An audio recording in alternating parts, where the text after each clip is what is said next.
What? I literally that's better than having. You're gonna be only just look around. That's fine. I like being the center of attention.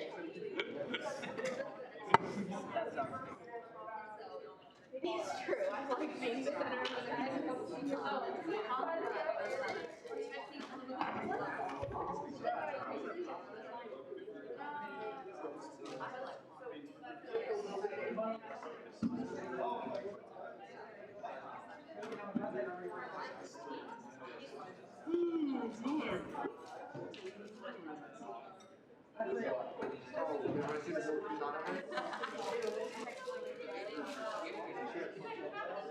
I'm just making classes.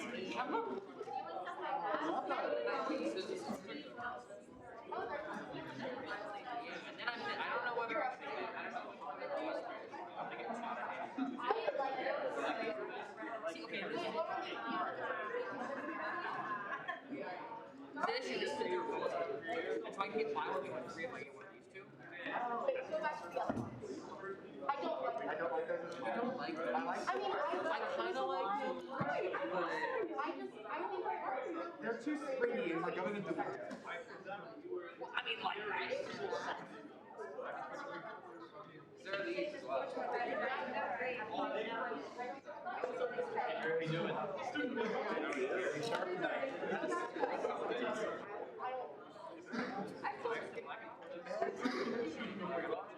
I like that right now. What about you? I got in the ADC lab. Just trying to make it happen. That's why I like getting more.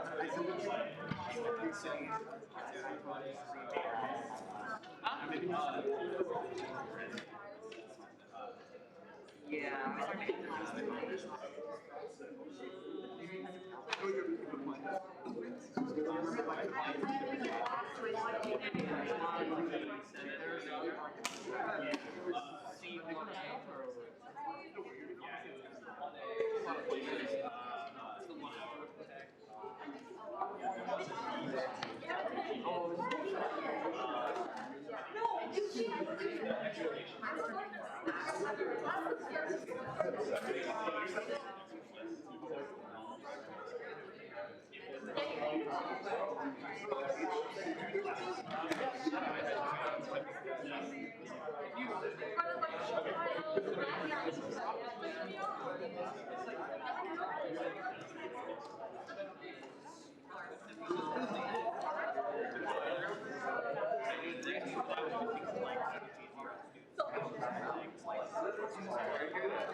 Missing out on sleep.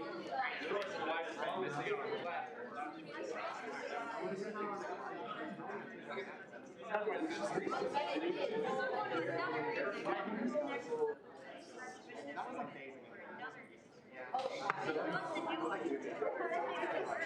All right, we'll be getting started in just a couple minutes, everyone.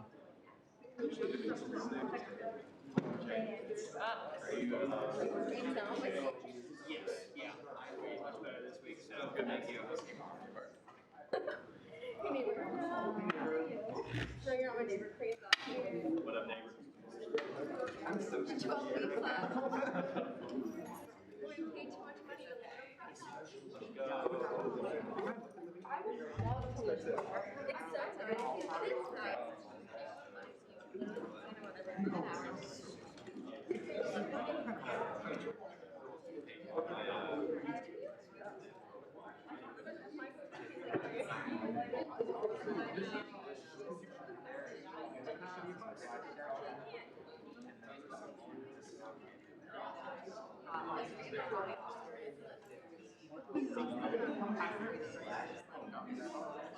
It's so nice. It is nice.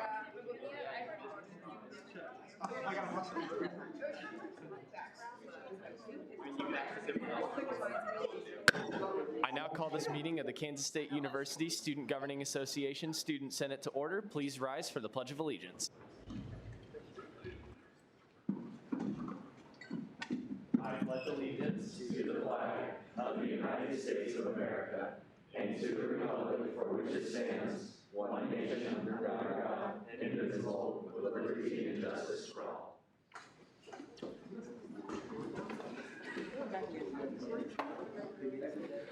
I want to begin our Student Senate meeting taking place on Thursday, September 23rd, 2021 with a land acknowledgement. We recognize that Kansas State University, as the first land-grant institution, stands on the ancestral grounds of the Kaw people. Our state of Kansas is home to 4 federally recognized Native nations: the Iowa, Kickapoo, Prairie Band Potawatomi, and Sac and Fox. We must remember that the land serving as the foundation for this institution was and still is stolen land acquired by white settlers. We pledge our commitment to creating decolonized spaces at the university while advocating for the support and future success of Indigenous faculty, staff, and students at K-State. And with that, we will move into our first roll call with Speaker Pro Tem Saya. Thanks so much, Blake. Good evening, everyone. First, Bain. I don't think I can hear you on Zoom, but I'm here. Oh, shoot. Okay. Lauren, they can't see the screen, I guess. I don't know. Lauren's texting me. She said she can hear, but we can't see. I'm here. Thank you. Okay. While Blake gets that sorted out, I'm going to call roll anyway, as long as they can hear me fine. Yeah, Billy said he could. Okay, perfect. Bannister. Here. Barron. Here. Bellamy. Here. Binkley. Here. Blood. Present. Booz. Here. Carr. Here. Chapas. Here. Compton. Here. Croslow. Here. Cunningham. DeMott. Here. Dunlap. Here. Ansero. Here. Esslinger. Here. Fuss. Here. Gann. Here. Glasscock. Here. Hotzel. Jambunathan. Here. Koch. Lyman. Kramer. Here. Lister. Here. Long. Here. Lynn. Here. Marquez. Mayer. Here. McPhee. Here. Nelson. Here. Pineda Gomez. Here. Porter. Here. Rester. Here. Rischenberg. Here. Riffle. Here. Salmon. Here. Scharnhorst. Here. Splekel. Here. Stout. Here. Taha. Here. Thomas. Bulgamore. Here. Wallace. Here. Warren. Here. Willis Jackson. Here. Willis Reese. Alrighty, is there anyone's name I did not call? Fantastic. Blake, we have 41 senators present. Alrighty.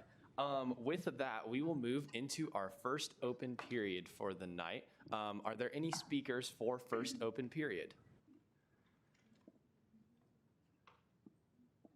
All right, I know we have one presentation later, but I think they're still in cabinet. So director's report it is. With that, we will move into approval of the minutes for tonight. The minutes were distributed on Tuesday along with the agenda in our legislation tracking spreadsheet. Are there any questions or corrections for the minutes? Senator Blood. On the motion to summarize Bill 8, the motion failed 47 to 1 to 0, not 47 to 0 to 0. Alrighty, I have that correction written down. Thank you, Senator Blood, for that. Are there any other questions or corrections for the minutes? Seeing none, we'll get to use that little second option now on the agenda. I'll now seek a motion to approve the minutes as amended. Senator Porter. I move to approve the minutes as amended.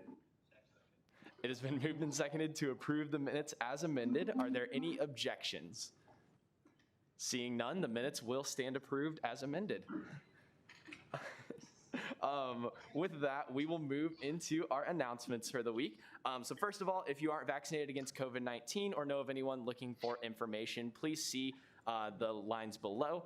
Currently, we got some updated numbers on our faculty and student vaccination rates. Students currently sit at around 65%, while staff sits at around 80%. So I'd love to see that number go up for us. Next, this is our last chance at this meeting to sign up for an SGA mentor for one of our interns. So please consider signing up for a mentor if you have time so that you can share your experiences with them and help welcome them to SGA. Next, our communications director, Rachel, has set up some headshots that'll be happening on Sunday, October 10th. These photo headshots will take place in front of Anderson Lawn and are open to all members of SGA.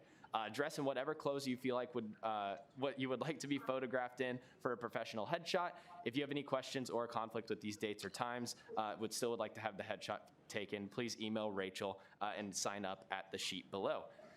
Also, please mark your calendars, everyone, for real this time, not with the collegian. Sorry about that one. We got notice a couple days, like right when we left for Waco, that they would not be able to field a team. But we had a lot of fun out there playing kickball on Sunday still. But SGA will be hosting Pizza and Parla on Thursday, October 7th. So if you want free pizza and if you want to come learn a little bit about parliamentary procedure, play a game in a team, we'll do some Jeopardy. It's a fantastic way to get to know people and to learn more about what we do in Student Senate. So please consider coming. Again, free pizza, free soda. Who wouldn't want to do that? So please help me get a head count on how many people will be there, though, so I know how much pizza to order. So please sign up at the link below. Proxies for this week, we have Gann for Holland, Bain for Doc, Marquez for Kahlo, Prester for May, Kramer for Shear, Croslow for Kidd, Richenberg for Thomas, and Stout for Rook. Again, we have the Zoom form if you would like to request to attend Senate via Zoom. We have our Senate shout-out form as well, so please fill in your Senate shout-outs there.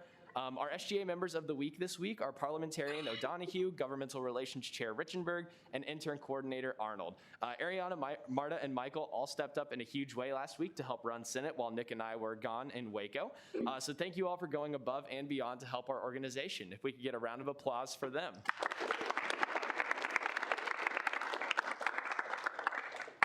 All right, we have our upcoming events calendar down below as well. And then our quote of the week this week, success is the sum of small efforts repeated day in and day out, by Robert Collier. With that, we will move into approval of appointments for the night. So is there a motion to consider Resolution 19? Senator Booz. Move to consider Resolution 19. Second. It has been moved and seconded to consider Resolution 19. Will the author please come forward?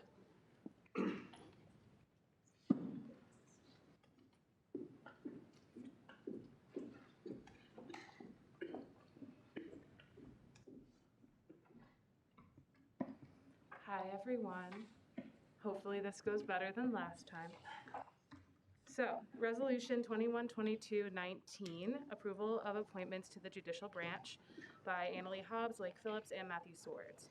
Whereas it is necessary to approve the justices of the Student Tribunal and justices of the Student Review Board, whereas these positions were sufficiently advertised, whereas applications were made available to all students who showed interest in the Kansas State University Student Governing Association, whereas there were 14 applicants for these positions, whereas the following individuals have been selected by the Attorney General to serve on the basis of their leadership ability, experience, and dedication to serving the Kansas State University student body throughout the next term, and whereas the appointment is subject to approval by Student Senate.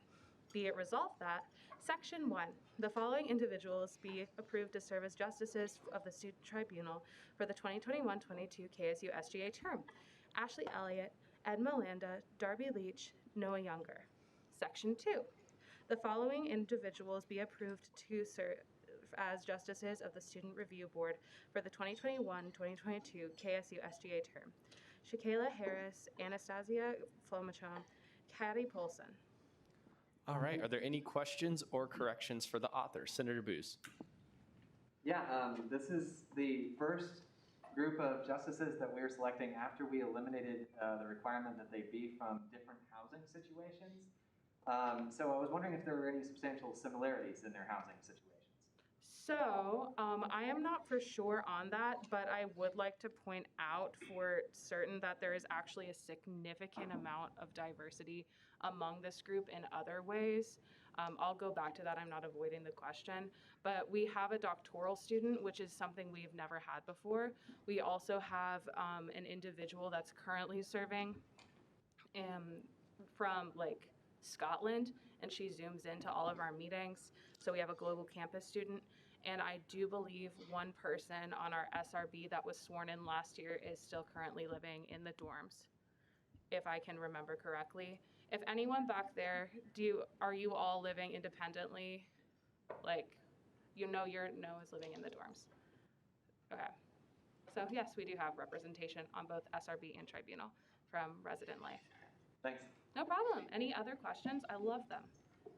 All right, any further questions for Attorney General Hobbs? Seeing none, I will now seek a motion to approve Resolution 19. Senator Porter. I move to approve Resolution 19 Second. Would you like to do that unanimously?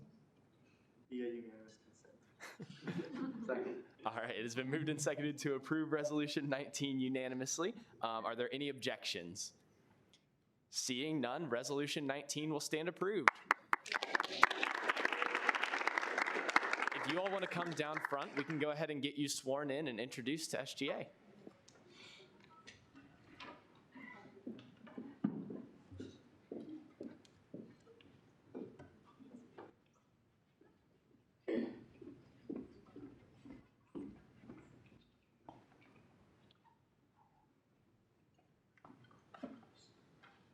So guys, I'm going to invite you to raise your right hand for during the oath of office.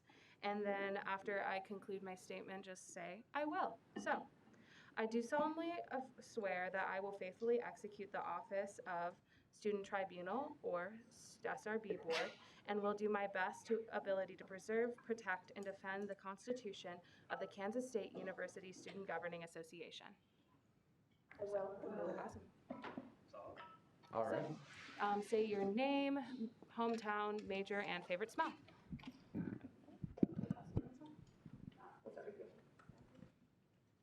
Hello, my name is Noah Younger. I'm a major in economics. My hometown is Easton, Kansas, and I quite like the smell of chocolate.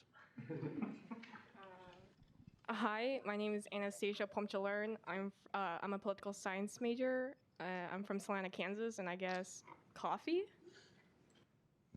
Hi, I'm Darby. I'm a psychology major.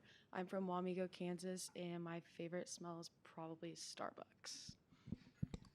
Hello, I'm Shaquila Harrison, and I have a double undergrad in criminology sociology. I have an MBA in management and accounting, and I am your doctoral student in education leadership.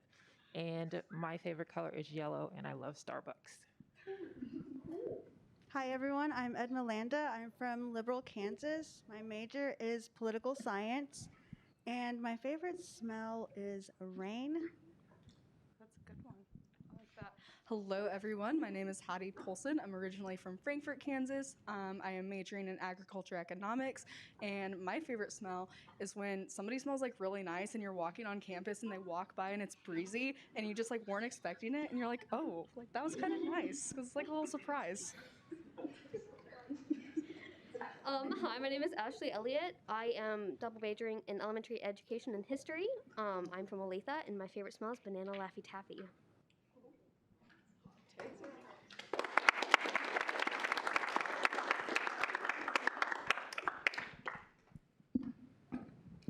Awesome, thank you all very much. If you all want to head back to your seats, big round of applause again. All right, next up under approval of appointments is Resolution 20. Is there a motion on Resolution 20? Chair Long. I move to consider Resolution 20. Second. It has been moved and seconded to consider Resolution 20.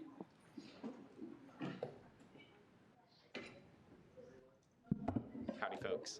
All right. Resolution 21-22-20, approval of the Tuition and Fees Strategies Committee by Michael Dowd and Blake Phillips.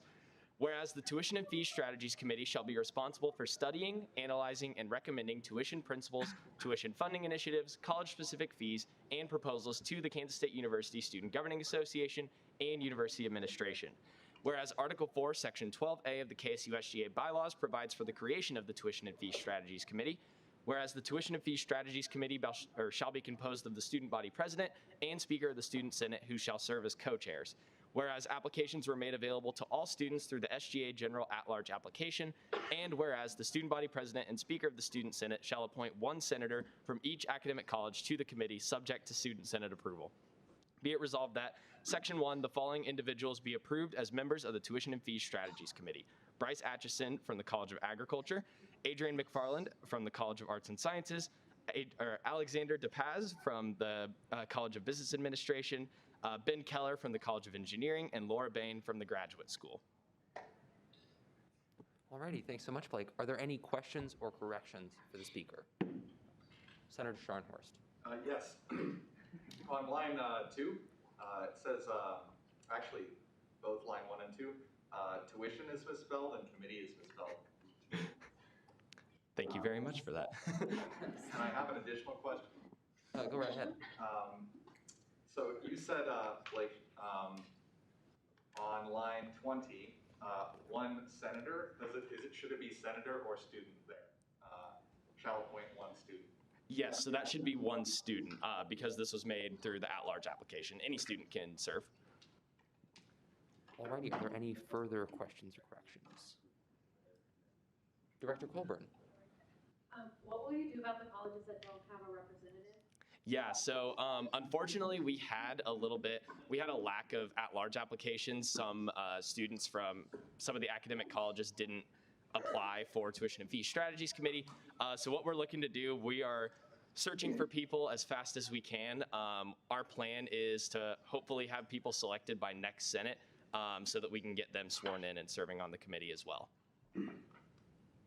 Okay, any further questions? All right, seeing none, is there a motion to approve Resolution 20? Chair Long. I move to approve Resolution 20 unanimously. Second. Is there a second? Perfect. Resolution 20 is approved.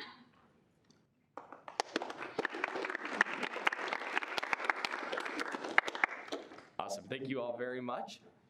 We will now move into committee reports for the night. Are there any committee chairs who would like to make a report? Chair Richenberg.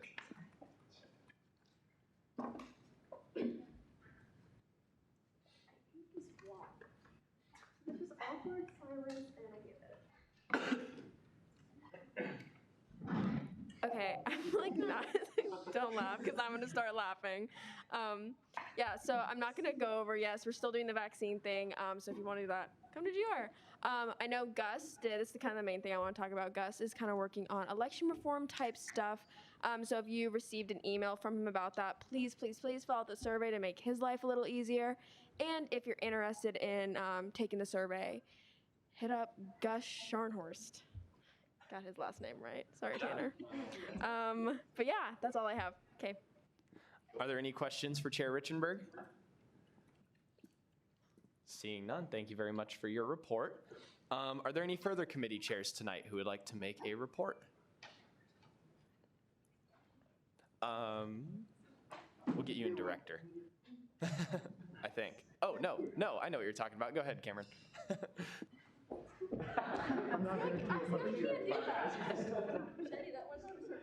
I'm not going to take much time up here, but unfortunately in the at-large application we did not get a senator to apply to be an Education Opportunity Fund representative on our committee. If that sort of $300,000 allocation to the betterment of students is up your alley, talk to me. I'll pull some strings, get you on it. Senator Booz, you have a question? When does the Educational Opportunity Fund Committee meet? That's a good question. My plan is to have a doodle poll. So I can best, time for all the committee members. So. Awesome. Are there any further questions for Vice President Koger? Seeing none, thank you very much for your report. Are there any further committee chairs tonight who would like to make a report? All right, we'll move into directors' reports. Are there any directors out there who would like to make a report? Director Ebeck.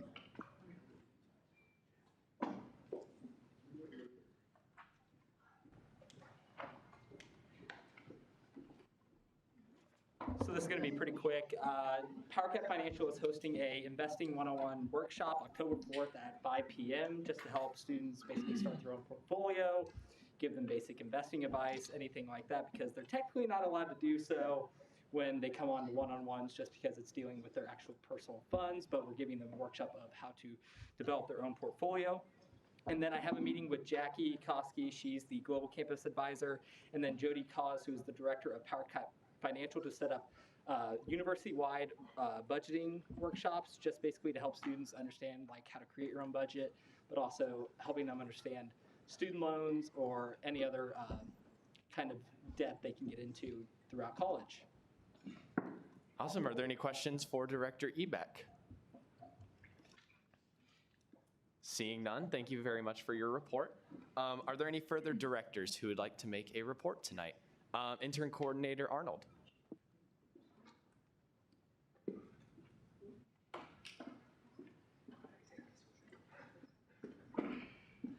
Hey friends, just to give you guys an update of where we're at in the intern program. We only got one more week of phase 1, so that's pretty neat.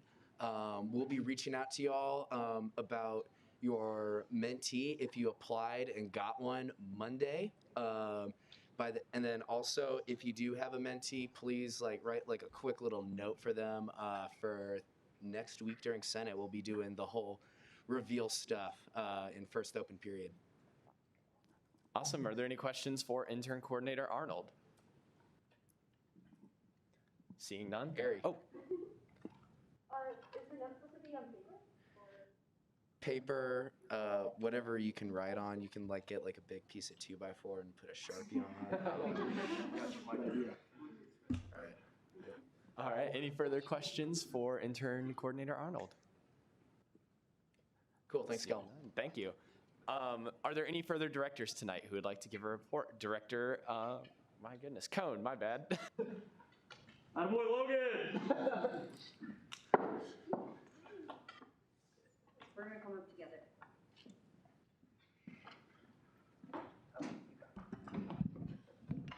What? Yeah, you guys can come. Yeah. Let's start. What's up, guys? I'm Logan, Legislative Director. Sorry we weren't here last week. We're down in Waco. So, yeah. All right, sorry. We kind of tossed this together. We haven't practiced yet, so this might be a dumpster fire. Love you all, though. XOXO. Okay, Big 12 SGA Conference hosted by Baylor University in Waco, Texas. Woo! How many of y'all have been to Waco? Yeah, wouldn't recommend it. Just kidding. The people there were lovely. Just the town, there's a lot of construction on I-35 and stuff, but overall, really great experience. Slide, please, Ari. Yeah, so conference overview, just a little bit about what we're going to be talking about. First off, I'd just like to start off by saying horns down. That was a big theme for the weekend. Texas straight up didn't show up. So we spent a good amount of time with our hands like this. But what is the purpose of the Big 12 conference? Really time to connect with other leaders, to brainstorm on some common issues. So COVID-19 was an obvious thing that we talked about, like mental health, affordability, just those things that are common problems across college campuses, and then to collaborate on ideas. So who all went? All of us standing up here, as well as Chair Erin Rose May, as well as President Dowd back there. Slide, please. Yay. Do you want to talk about, you can talk about tours, you can talk about presentations, and you can talk about workshops. Is that okay? Absolutely. Great. Cool. So yes, as part of going to Big 12 conference, we got to take a tour of Baylor's campus. And so the campus is pretty big. They had to bus us around. They made the claim that it was walkable, but I don't quite agree with that one. So that was really cool. We also got to go and see their football stadium, which isn't as nice as the Bill, but it's still pretty cool. And so we were able to just kind of see that. Their student section seating, in my opinion, is fantastic. We have some really good seats. Not a fan, Cameron? Not a fan. He's not a fan. But yeah, they have a cool tradition where their freshmen basically storm the field before the game. Like they have the very first rows of the student section reserved for freshmen, and they get to run from. Imagine where the football players come out at the Bill. They would run from there to the seats, and it's just like a mad dash to get good seats. So we thought that was really interesting as well. Cameron, if you want to hit presentations. Yeah, a cool part of the conference was actually that all the Big 12 institutions gave an update, Texas, I guess, of what they'd been up to. So a couple, I'm not going to go through the entire presentation because it took 4 hours, but a couple of the ideas that we heard from other schools that we really liked. One, Oklahoma State and Baylor, their restrooms have free menstrual products. We thought that was really neat, and just an easy way to make things more accessible. Let's see, another one we really liked, Iowa State. Their busing system is phenomenal. They're number 3 in the nation in terms of per capita ridership, which it's Ames, Iowa. But just seeing how they got that, a lot of their funding for their program comes from grants, which was pretty unique. Yeah, there was a couple. Yeah, so all those presentations were on the first day of the conference, and then on the second day, we broke into more specific workshop sessions. There was one on COVID-19 response, there was one on affordability, there was one on student support services, and then the last one was on diversity, equity, and inclusion. So we all kind of spread out and covered a lot of ground there. But I thought those were a really great space to, first of all, talk about problems some schools were having, and then other schools got to basically propose solutions. I know Baylor, for example, in the DEI session that I was in, talked about how they have trouble funding diversity-centered events because they have to compete with like other organizations that might have more influence in SGA. So I talked about how we have a system set up and a separate pool of money to make sure that those organizations can get fair treatment. Another big problem that we talked about, or I guess another cool idea that I know we were really receptive of, was a meal swipes program. A lot of other schools allow wasted dining meal swipes to be donated to help more students be food secure. So a lot of great ideas there. I think a lot of us have a lot of things cooking.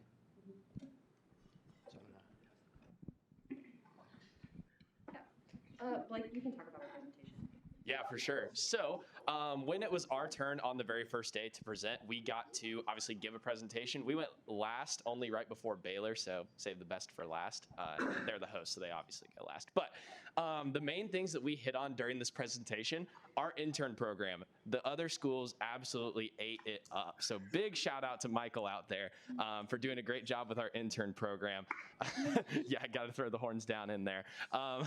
So basically, this was literally every single question that we got after our presentation was about the intern program. And so everyone was wondering, how do I do this? How does this work? And so on and so forth. So we have a really good thing going with our intern program, and I feel that that's shown, at least in our own body, with the amount of interns who are growing still within Senate and other branches of SGA and seeing their successes. So that was a big thing. Some of the other things that we hit on some of our initiatives from the executive branch, such as our Title IX efforts that we've been working on, as well as mobile credentials and our involvement interest survey. We were able to kind of give an update on these and talk about those as some of our main initiatives as well. From the legislative side, we were also able to hit on our student services fee. And out of all of the other Big 12 schools, ours was the largest by far. I believe Oklahoma State said that they got a major increase, and so we asked them what it was, and they said they were up to 300,000. And when they heard that we were at about 16 million, their jaw hit the floor. So we have so much control over student dollars, and it's crazy the great impact that we can make as student leaders and how much control and say we have over where that goes. And finally, we were able to talk a little bit about our structure. Fun fact, we're one of the only schools that has a position called Speaker of the Student Senate. A lot of them have Vice President Internal and Vice President External. They have internal and external chief of staffs. Baylor has 3 different cabinets, I believe, right? There's all kinds of different structures out there. We walked away thinking that our structure was pretty good. We like where ours is at there. And finally, we got to hit on our judicial branch as well. I think there's still some judicial people left in the room. So yes, Ashley, I see you out there.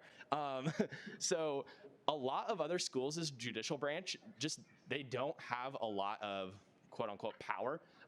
When we told them that our judicial branch has the opportunity to provide sanctions in the event that someone gets an MIP or a parking ticket, they were kind of stunned. And so I believe one of the other schools said that their judicial branch hadn't had a case since 2014. So our judicial branch is really unique also in the Big 12. So just a summary from our presentation, a lot of schools really enjoyed what we're doing, and from the other presentations, we were able to see that we have a lot of good stuff going on for us. Not that there's not any room to improve, but I think that we should also take a moment to recognize that we have a lot of opportunity at K-State, and we should be really thankful for that. And time for this report has expired. We have like 2 more things to go over. Chair Long. I motion to extend the speaker's time by 5 minutes. Second. It's been moved and seconded to extend our time by 5 minutes. Are there any objections? Seeing none, thank you all very much. Sorry, I'll be lickety split. Conference takeaways. We talked a lot about this already. Free menstrual products. We talked about that. Telehealth offerings. So basically, like telehealth for mental health services can't go over like state lines. So let's say, like my counselor was in Kansas, and let's say like I'm going to Colorado this weekend. I couldn't have a service over. So yeah, Baylor is working on getting around that rule to serve out-of-state online students. Campus emergency contact on the back of IDs. Iowa State did that. We've reached out to the ID center. Wildcat IDs are getting updated this year, so it's really convenient. Hopefully we'll be able to add that service. Oh, campus crates. This is a super cool thing. Baylor, they have a similar situation to Jardine, but they like send students a sheet and they get to fill out like how many boxes they would need. So their international students get to pack up all their stuff. Someone comes around and picks up all their things so that it can be stored in a climate controlled environment over the summer, while international students travel wherever they're traveling. So we're looking to perhaps implement something similar to that at K-State to serve those students who live on campus but who have to leave over the summer. Holistic takeaways. Mental health is a big priority across the Big 12, primarily due to COVID. So it's really, really cool to see how many people are super passionate about taking care of the mental health of their constituents. Yeah, K-State, we have an incredible privilege with our shared governance model here. I know Blake touched on that a lot. And something else that I want to hit on really quickly is just, I think we have a really healthy environment in our SGA. Like other SGAs have points systems. So if you like don't show up to a meeting, you like lose points. And if you like don't work on an extra project, you lose points. And it's just like a really gross thing that other places are doing. And like, one of the Oklahoma schools, I don't remember which, is like putting their vice president up to a vote of no confidence. It's like just all sorts of whack things going on that we all just decided that we're really thankful that we don't have to deal with here. So just kudos to you all. We were super excited to come home to you all and tell you about this and to thank you for the opportunity that we get to serve alongside you. And thank you for holding down the fort while we were all gone. You all were wonderful. Yeah, I think just questions is next. Yeah. Does anyone have any questions? If not, that's okay. Sick. Thanks, everybody.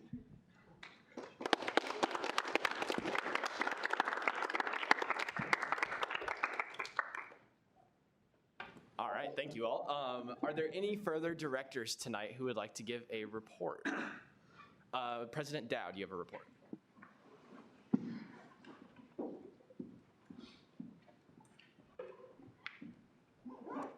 Okay, so I didn't want y'all to like have to listen to me like twice, so held back on that one and have some updates just from all the meetings that we've been going to over the last week, almost 2 weeks. So first and foremost, the student town hall, we had about 100 or so viewers between the actual Zoom and then also on the YouTube. So link to that should still work if you want to check it out. Lots of good information was shared there. On top of that, we met with Gene Taylor and Brett Aiken about the expansion into the grass lot. So there will be active conversations with students and with the university and with athletics to determine the future of where students will be allowed to tailgate. So lots of really cool discussions on that. Hunter will be assembling a task force committee to essentially just determine and to brainstorm and have a lot of those conversations. So could be some really, really cool ways that athletics will either sponsor or help out with some of those events. So really looking forward to those conversations, and of course nothing is final. So update on Kansas Board of Regents. I'm not going to go through literally everything because that's not exactly relevant, but our student advisory committee met as a group. So that's the student body presidents from all of the other Kansas higher institutions.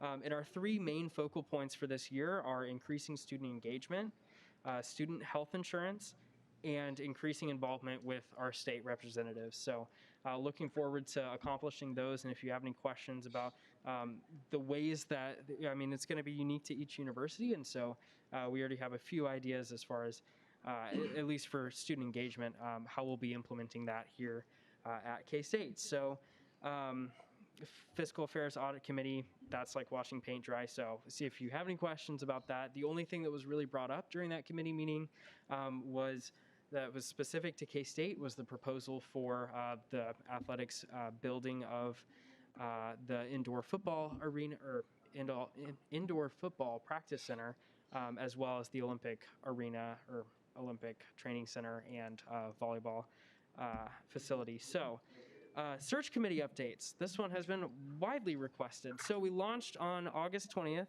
Website and everything is all up. Everything is live for people to apply. So far, we have reached around 3,000 people. Out of those 3,000 that we have reached, 11 have applied. We have 32 that are interested, 80 nominations, and 104 that have either been nominated and have declined. So no idea as far as who those people are. We won't know that, and once we do know that, I'm not legally allowed to share that with anyone since it is a closed committee, and the reason why that is closed is so that university presidents and other individuals can apply without fear of retaliation or losing their current job. So hopefully with that structure, it'll keep it open and it will allow for a more inclusive candidate pool and not eliminate people out of the gate. So soft deadline is October 15th. We will do candidate reviews on October 26th. The first round of interviews will be November 3rd and 4th. Second round on November 15th and 16th. KBOR would hopefully approve by the 17th, and then we would have offers ready to go for that first person around December 1st. So hopefully we would have, as long as everything goes as planned, we would have a new university president by the end of December and hopefully implemented and transitioned throughout January. So other thing, Big 12, awesome job on the presentation to everyone who got up here, and that was an incredible conference, so not much else to talk about there. COVID numbers, we are just seeing declining numbers when it comes to Riley County and Kansas State University specifically, so hoping that those trends continue in the near future, and we'll continue to keep you all updated on that. Intercultural Leadership Council met for the very first time for this semester on Monday, and I am essentially the co-chair of that committee. So we're working on ways that we can reduce siloing across multicultural student orgs, admin, and SGA, and also providing suggestions and action steps as far as improving inclusion and multiculturalism at Kansas State University. So we'll have guest speakers such as the president, the provost, and other members of the cabinet. And we're hoping to really create a landing page, probably on the executive team's K-State website, that we can put ILC updates and information there.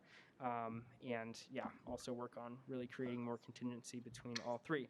Last thing, Manhattan Chamber of Commerce. So Crossroads is finished. A report should be coming soon. So thank you for everyone who volunteered and helped out with that. Your input was very much appreciated. Also update, Manhattan Regional Airport is basically renovating their runway, so updating it to a 150-foot runway, and that is a $51 million project with about $11 million coming from Manhattan and $39.9 million coming from the Federal Aviation Advisory. So really, really big news there, and hopefully we haven't updated it or haven't renovated it since the 60s. So big news, and hopefully that will help accommodate for more flights. And the Chamber is going to DC to advocate for causes and additional federal money to come into Manhattan. So what's next? President's Cabinet on September 29th, and we're finally going to have our SGA leadership meeting with President Myers on September 30th. So if y'all think of anything that you'd like us to talk about, please shoot it our way, and I will stand for any questions. All right, are there any questions for President Dowd? Chair Long. For the Manhattan airport, do you know the reason they're planning on expanding the runway in particular? Like, are they trying to get more commercial flights for larger planes, or? So I think, and I'm not a subject matter expert on this at all. I think all the information can be found online. There was a Mercury article that had a really good piece of info. But I believe that the previous runway was 100 feet or so. Anyone speak up if I'm wrong, but it hopefully would allow for larger flights to come in. My understanding of the situation actually, and this is also not like concrete, so don't take my word for it. I think it's part of the deal that we landed with the NBAF facility to like build up our airport. That's correct. That's really good, Nick. Thank you. And Parker, did you have something? Yeah, I was just gonna say the 100 foot is the width, the 150 is making it wider. So essentially, it's been in the works for a really long time with the FAA and securing that large portion, I guess, of funding for it, and it's gonna allow larger and more regional flights in and out. So they just rebuilt a brand new terminal. If you haven't flown commercially out of K-State or out of Manhattan, they've got a really nice terminal. So now they're gonna improve the runway so they can actually utilize it better. Awesome. Thank you very much for that. Good question, Chicken. Are there any further questions for President Dowd? Senator Scharnhorst. Further on the airport thing, do you know exactly how long it's slated to take the renovation? Oh, I wrote that down and I didn't share it. Thank you. Labor Day 2023, as long as we encounter good weather and no acts of God. So, yep. All right, any further questions for President Dowd? All right. I don't have a question. I do have a note. For anyone that's super interested in like the athletics expansion, on November 4th, I got Gene Taylor to come here and present to us during open period, so you'll have the chance to ask him questions about that situation. All right, thank you, Michael, and thank you, Nick, for that update as well. All right, are there any further directors tonight who have a report? Seeing none, at this time, we will be moving into college caucus time for the first time since our spring semester. So I will let Nick take over and explain a little bit more what we'll be doing. Yeah, of course. So the caucus leaders and I kind of set up that this meeting exists to sort of brainstorm what your projects as a caucus are for the year to really build outreach. And also, since it's the first meeting of the year, this should be a great time to get to know everybody. It's been a while since you all met for elections, and we have a lot of new senators. So in general, that'll be really great. I think we planned for about 20 minutes. So let's say just reconvene here at 8:05. Question? Our caucus, our science caucus leaders is not here. Yeah, that's... Not for proxy, though. Oh, God. That's true, actually. Okay, never mind. Thanks. Okay, yeah, but other than that, you all can, like, go anywhere else. Yeah, when you're in person, how we've done it in the past, we just spread out throughout the union. So go ahead, claim a space. I know business has Radinas, so we'll see you back here at 8:05.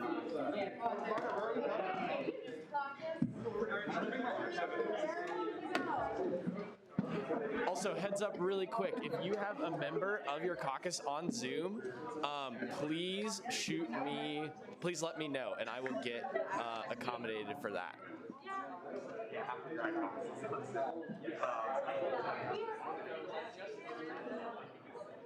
Okay, cool. I think it's this.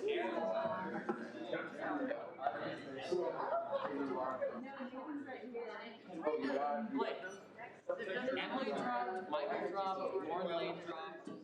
Michael is still technically. He has to leave in like how many minutes? He's definitely not here. I'm missing. And Billy. Emily, Michael, Lauren. I'm missing one. I think we have 3 people. We only have 3? Well, 3 people that we need to contact. Aaron. What? Yeah, Aaron, Madeira, me. Michael. Okay. And then 3 people to be built. Man, I got a big roll. Grace. Right, she was at one. Yes. I couldn't remember who else dropped. Yeah. Okay. Guess it is us 2.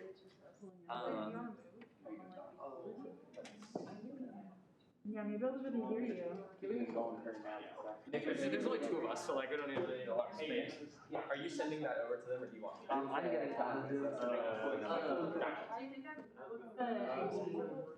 got That's all right. There's not the video of that. Oh.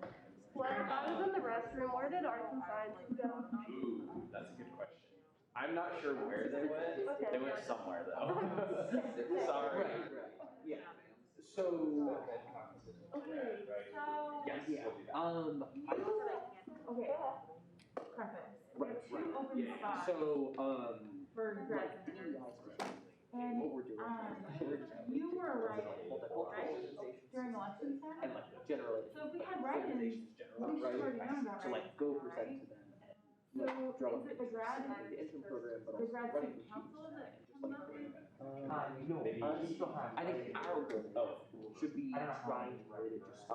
You all can hear me. They might be. What kind of stuff? So what do you think? That was in the second and why group. don't we use the Zoa? At least specifically like my my roommate. The first group of people they asked. So that's like I'm on the search. He was a writer. All right, next year. Oh, because we've had this Or maybe the end of the semester. I think interviews are happening at the end of the semester. But my goal is to have more than 4 people. Okay. So he was, I don't think he's ever been up to 8.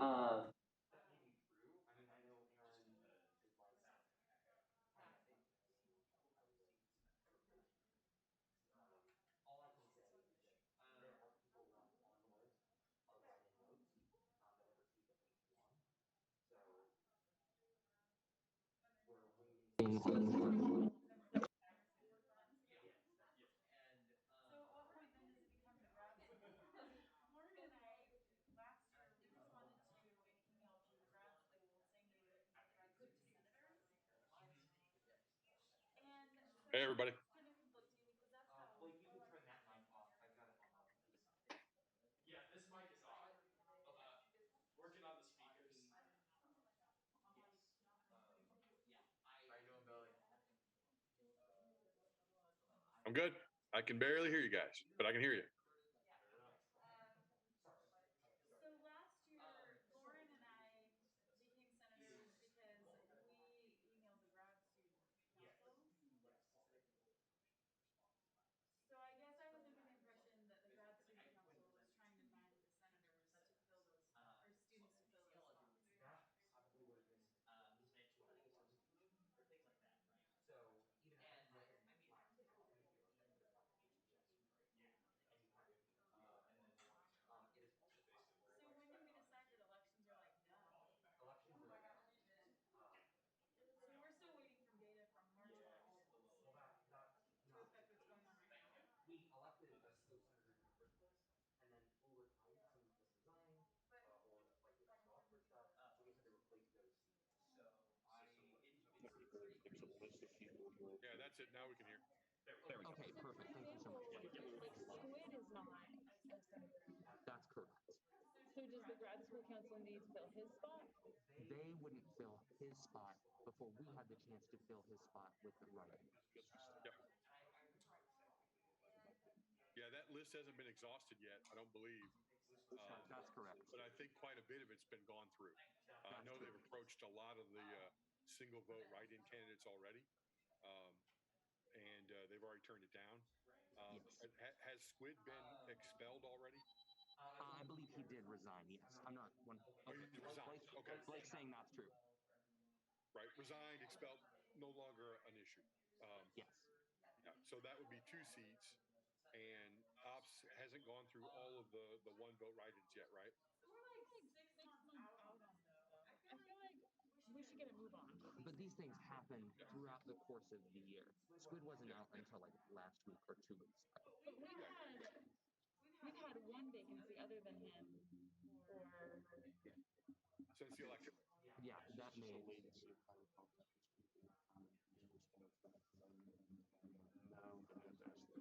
if we have a response from the grad school, do we have to wait on that? The grad school, the GSC doesn't come into the process until we have exhausted the list of write-in votes. At that point, they send representatives to come up with new candidates. But clearly we got to that point last year. I would consider it completely likely that we could still. Okay, I guess it seems like we need to get going on it then. Yeah, it's just, a process to email people and wait for their responses and move through all the bureaucracy. Mm-hmm. And there are certain rules for how long we have to wait before we revoke our offer. Like, they are allowed a certain amount of time to respond, and if they say yes and they're interested and then they get approved, anyway, that's all. Sorry, that was not a concise answer. That's okay. We just have, I guess we have someone that we would like to, like, encourage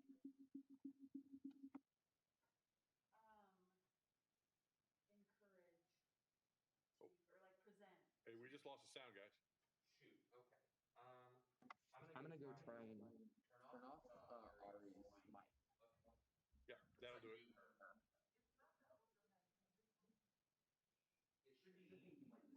It should be like weird. I want to find the echo.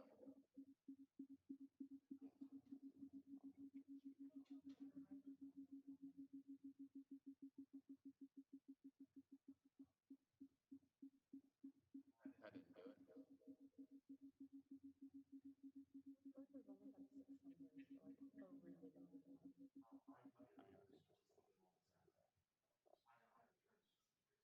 That sounds fine now.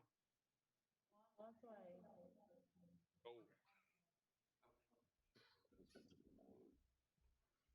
One factor is students overall pull from.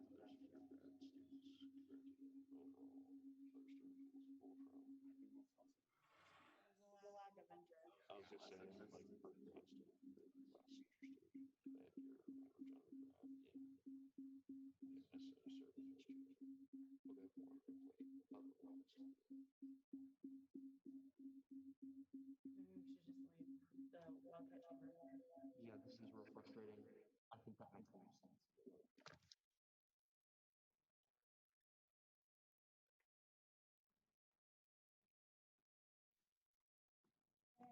Hello. Sorry, it's giving us trouble.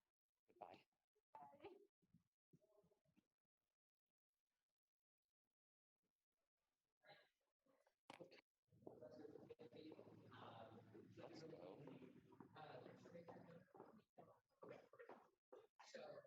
Let's go.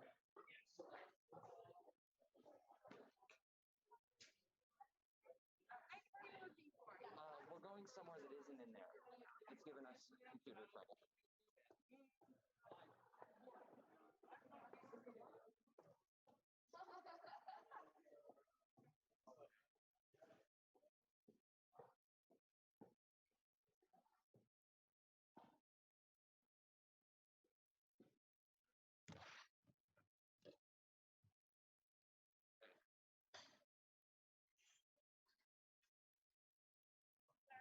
Sorry, everyone. I think we've figured it out just decently now. Can everyone hear us? Yep, yeah, we're good. Perfect, perfect.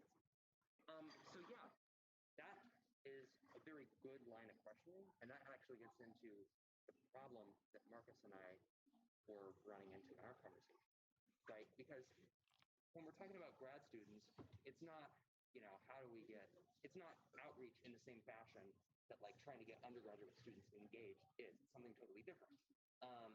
It's a question of how do we deepen our relationship with GSC, which, at least from my perception, is the body that most graduate students treat as a legitimate governing body that represents their interests.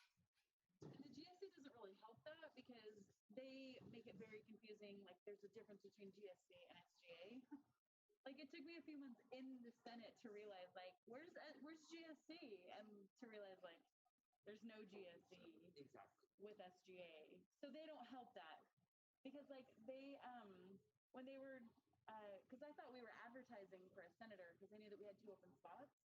So even the GSC exec team was advertising for this senator position saying, join the GSC, we have senator positions open. And I was like, what are you doing? It's not the same. So even they're confused. So like they don't help themselves either on that situation. I had the opposite problem. I knew what Senate was, and when I got into grad school, I was like, GSC. And like, Yeah.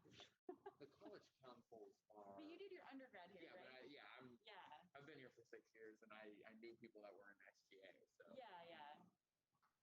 Yeah, because I didn't know what SGA was, because I knew there would be a grad student council. So I'm like, what's this SGA stuff? But I didn't do my undergrad here. Hey, Laura, the work that the GSC exec has done already is going to be.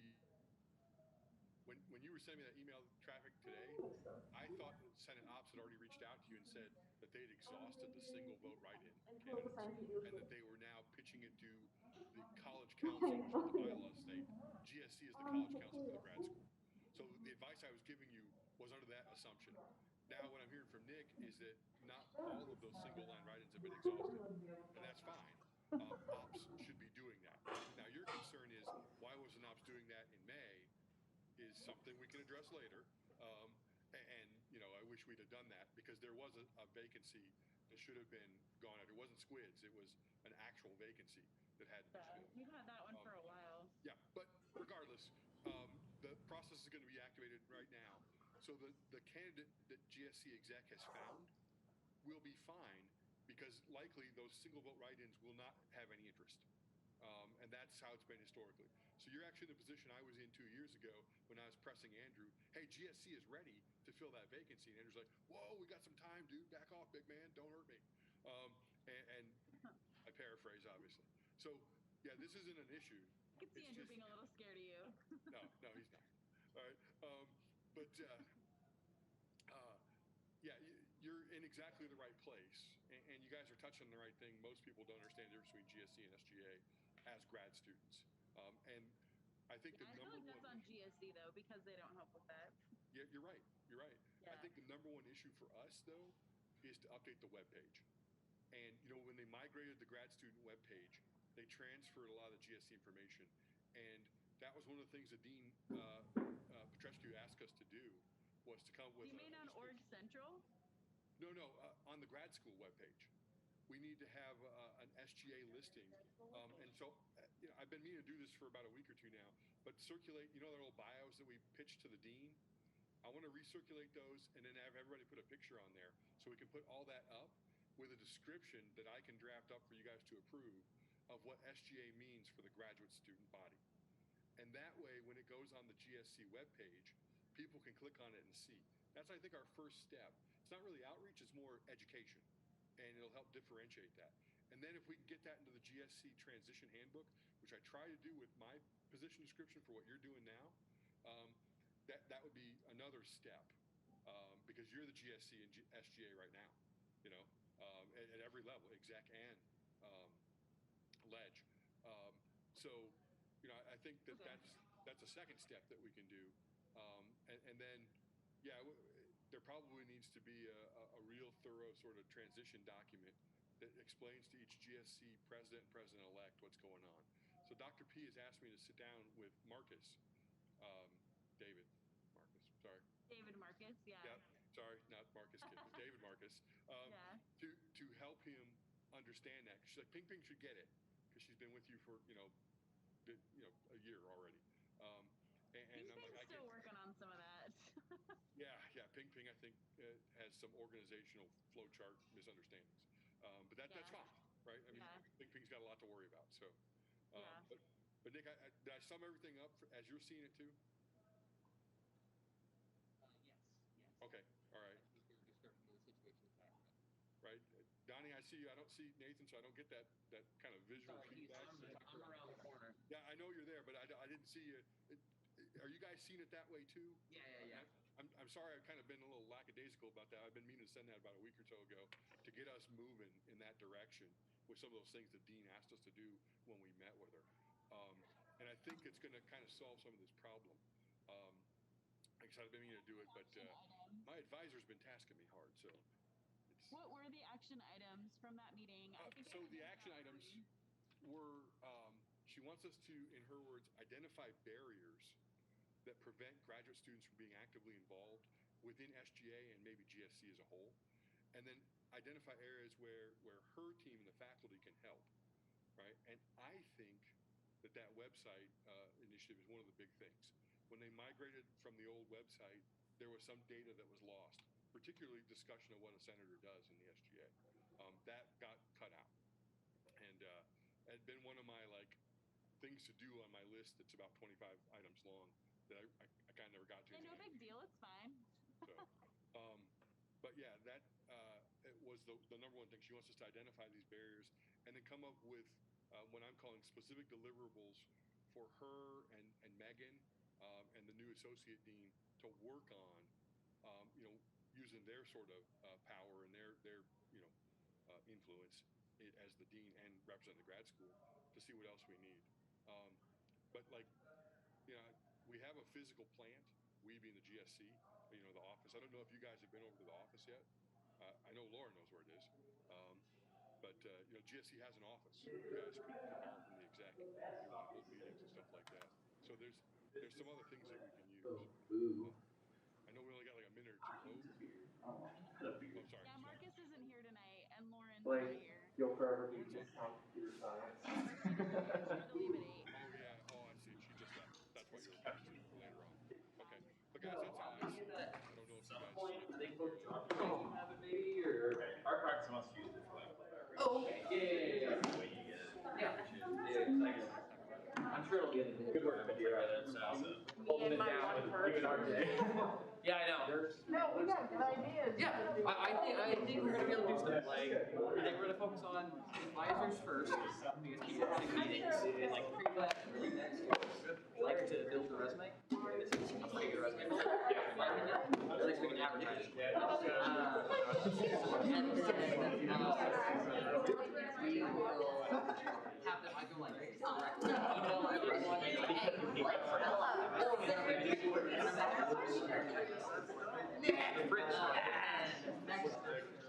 Look at his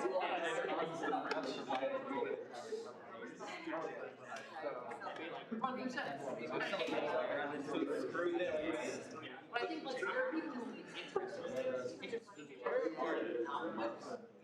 distant. They are like out front, like we don't take that. No. And a lot of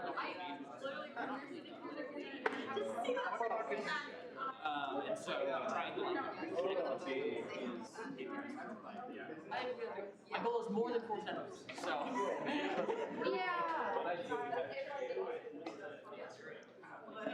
Now you'll be fine. Nominations. So like where you all so I know basically reach out to you.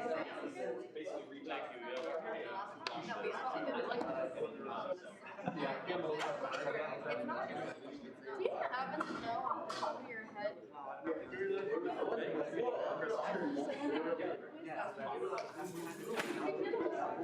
We'll see it. That's how we started out.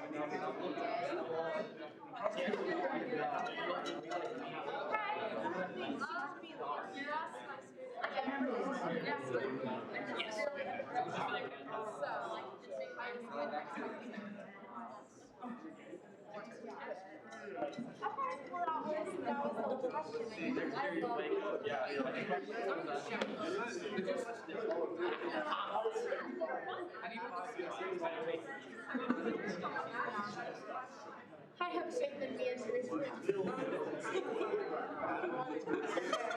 that was all. I just really thought that you wasn't going to do it. Yeah, I was kind of surprised.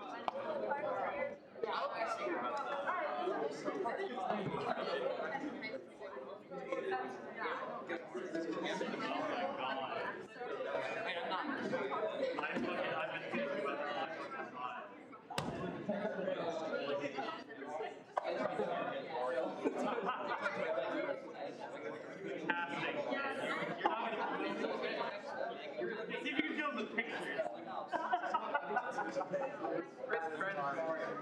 Very cool.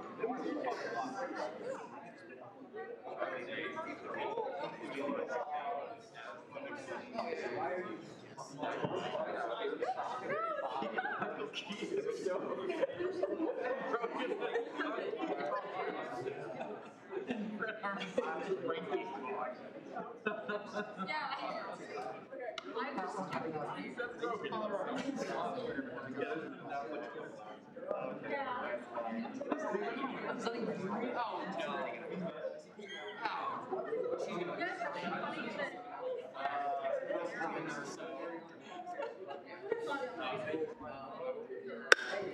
right, everyone, we will go ahead and reconvene. Hopefully College Caucus time was really beneficial for you all. So thank you very much for doing that.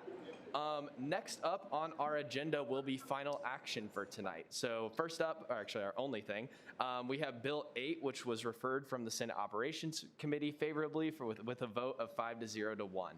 So with that, will the author please come forward for Bill 8?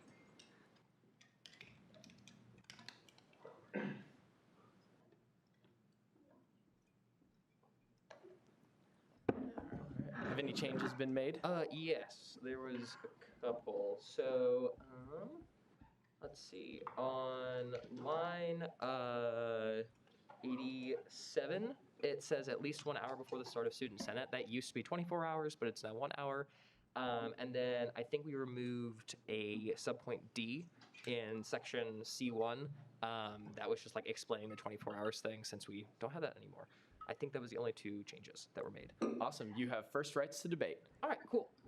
So as I explained last week, we are changing the attendance policy, or we would like to, because due to like COVID-19 as a pandemic and the need for a hybridized option, not only currently but also in the future.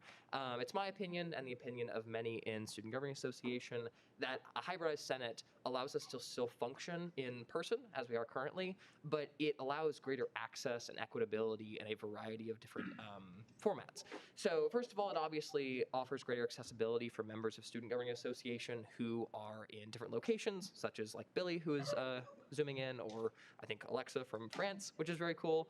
But additionally, if an individual is unable to come to Senate because they're feeling unwell, either physically or mentally or emotionally, they can just Zoom in instead, which allows them to still participate and be involved, but also not push themselves too far. And that was one of the biggest things, is mental health issues in Student Governing Association should be prioritized over Student Senate itself, as explained in like the whereas clauses of the bill. And that's mainly because if you're coming to Student Senate and you have mental health issues that are damaging, you shouldn't be prioritizing something as important as this just because it is important. You should stay at home, and that was the major reason why we changed the 24 hours in the bill to 1 hour. Because if someone is feeling unwell, like a couple hours before students,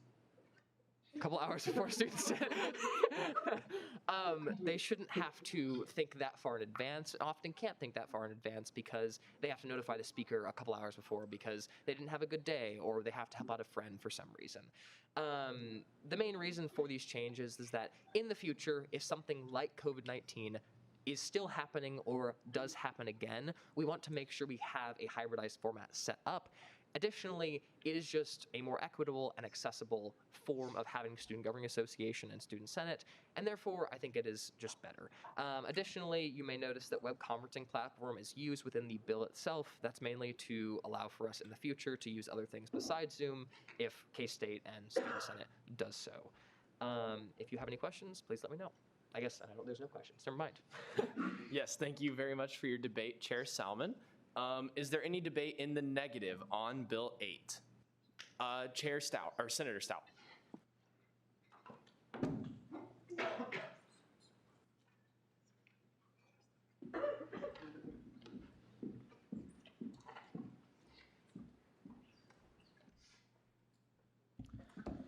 All right, my thoughts on this bill. I believe there is a time and a place for a virtual meeting, but I think this is going to come with a lot of pressure, especially on the speaker. Having a permanent virtual option is something that's going to take a lot of diligence on behalf of the speaker. I think we just need to make sure it's strictly enforced, the reasons for missing. As soon as people start just coming up with reasons not to come to Senate, it might as well not even be an option. I think we can all attest after last year, just because you're there virtually doesn't mean you're really there. So I just question the value of being there on Zoom versus just, at what point is it better that you just not go versus just sitting on the Zoom? So it's not necessarily negative. I think it's a good option for people who are in France or truly can't make it, but I think we need to emphasize the diligence that this is going to take and not sign on to this recklessly. Thank you for your debate, Senator Stout. Is there any further debate in the positive for Bill 8? Billy has debated. Thank you. Senator Croslow, you have debate in the positive. Yeah, thanks for recognizing me, Blake. I'd like to make a couple of points. One, I think this bill will usher in a new era of inclusivity in our representative body here. We're going to allow, with this bill, it should pass, actual global student participation in SGA.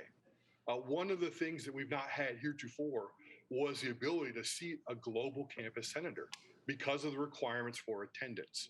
With this bill, we'll be able to invite our global colleagues from whatever college they're in to join us and advocate for the issues that are unique to their experience. I've been discussing this bill with global campus reps among the graduate school, and they're excited about the possibility of having those folks join our body. Another thing that I like to mention is that if this bill were to pass, we would provide the opportunity for those student representatives who really care about Senate, but are presented with other opportunities to remain engaged. Someone's already mentioned a colleague of ours who's studying abroad in France.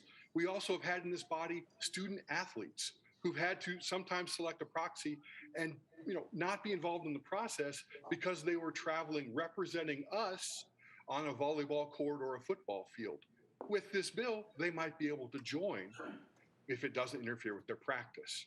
And as to a previous speaker's comment about how actively people who engage via this format are involved, I would point to my own experience. I think people would be hard-pressed to say that I'm uninvolved or uninterested in the process, despite being over 1,000 miles away. So I urge you to vote yes on this. And if there are any questions, I don't mind fielding if that's allowed anymore. I can't recall. Yeah, thank you for your debate, Senator Croslow. With that, is there any further debate in the negative on Bill 8? Is there any debate in the positive on Bill 8? Senator Booz. Thank you, Donnie.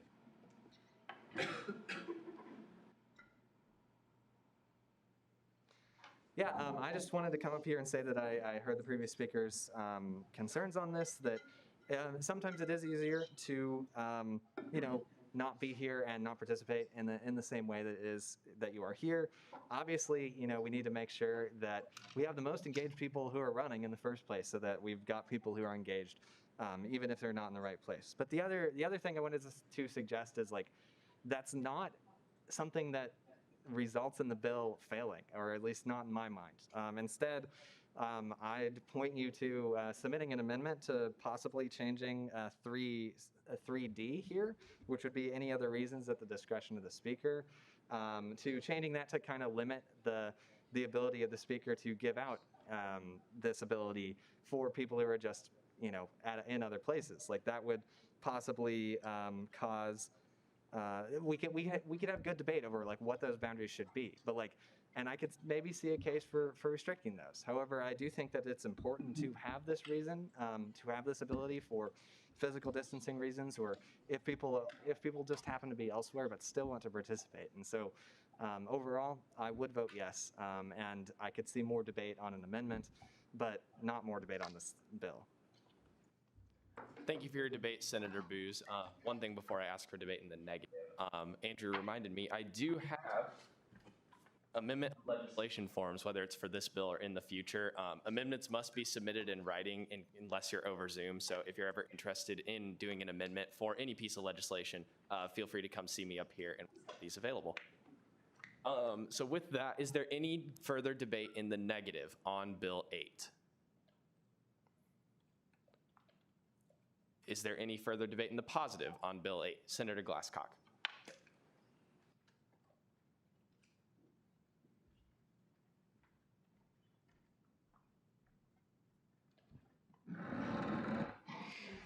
Hey everybody, I think it's important to note going forward as we consider this bill that this bill is in essence an extension of the ethos of the attendance bill that amended our attendance policy that was passed by DEI now 2 years ago. which was a revisitation of how we approach attendance in Student Senate as a body, and kind of opened up the attendance policy to be much more lenient, to allow a set of circumstances that would allow one to miss Student Senate as long as they always notify the speaker in advance of those circumstances, and of course allowing speaker discretion on other issues. And that this bill just sort of extends that with the context that we've gained ever since the pandemic to allow the Speaker of the Student Senate to grant not just an absence, but if you think about it, a way for someone to get around the circumstances with Zoom or a web conferencing platform instead. So this is essentially not necessarily new in practice. This is something we've been doing ever since the pandemic. Our practice underneath the pandemic in the last year is very well reflected, I think, under this bill. In circumstance, if you think about it, everybody attending over Zoom during the pandemic is essentially, under the speaker's discretion at the time. I'm very sure that Nathan, our previous speaker, would have granted it under his discretion to attend under Zoom because of the global pandemic. And I think that this bill accommodates that and any future similar situations very elegantly. So I think that considering that, this bill is a perfect adaptation of that and is in that sense nothing but progress. Thank you for your debate, Senator Glasscock. Is there any debate in the negative on Bill 8? Is there any further debate in the positive on Bill 8? And is there any debate at all? Seeing none, we will now move into a roll call vote for Bill 8. Alrighty, thank you so much, Blake. To explain this process to anyone who might be familiar or has forgotten, you have 4 options when you're voting. Yes, no, pass, which means I don't take your vote then, but I will come back to you at the end, and then one more, which is abstain. Senator Scharnhorst. Point of information, when can someone introduce an amendment at any point during the debate and final action process? Yes, correct. So an amendment can be introduced at any time when there isn't a speaker recognized. So yeah, at that point, you would just raise your name tent to be recognized. I would call on you and you would say, I have an amendment, at which point it would be presented and we would get it on the screen so that it could be shown to the body. Follow up? Yes, granted. How far in advance do amendments have to be submitted? Sorry, I was unmuted. Those can be submitted at any time. Like for example, if you were to tell me right now that you had an amendment, I would absolutely let you come up and fill out the form. So no advance notice. However, if you know ahead of time that you're wanting to submit an amendment, I would appreciate advance notice if you're able to give it. But anytime's fine. Okay, with that, everyone ready to continue with voting? Perfect. First, Bain. Yes. Bannister. Yes. Barron. Yes. Bellamy. Yeah. Binkley. Yeah. Blood. Yes. Booz. Yes. Kahlo. Yes, by proxy. Carr. Yes. Chapas. Compton. Yes. Croslow. Yes. Cunningham. DeMott. Yes. Doc. Yes, by proxy. Dunlap. Yes. Ansero. Yes. Esslinger. Yes. Fuss. Yes. Gann. Yes. Glasscock. Yes. Holland. Yes, by proxy. Hotzel. Yes. Jambunathan. Yes. Kidd. Yes, by proxy. Koch. Yes. Kramer. Yes. Lane. Lister. Yes. Long. Yes. Lynn. Yes. Marquez. Yes. May. Yes, by proxy. Mayor. Yes. McPhee. Yes. Nelson. Yes. Pineda Gomez. Yes. Porter. Yay. Prester. Yes. Richenberg. Yes. Riffle. Yes. Rook. Yes, by proxy. Salmon. Yes. Scharnhorst. Yay. Shear. Yes, by proxy. Spleakle. Yes. Stout. Yes. Taha. Yes. Thomas, Yes, by proxy. Volgamore, Yes. Wallace, Yes. Warren, Yes. Willis Jackson, Yes. and Willis Reese. Okay. On a vote of. Oh, perfect. We did not, was he? Okay. On a vote of 51 to 0 to 0, that bill is approved. Awesome. All right. So with that, we will now move on in our agenda to introduction of minor allocations. So this is a little bit different and something we actually haven't had for, I think, 2 years now. So basically, any bill that comes from our travel allocations or our on-campus allocations committee that is less than $850 requested is considered as a minor allocation. And so what that means is I will ask for a motion to consider the minor allocations if we have more than one. And so once that motion is approved, instead of the author coming forward and reading the legislation, I will just read off like basically who is going to what conference, how much they requested, and how much they were allocated.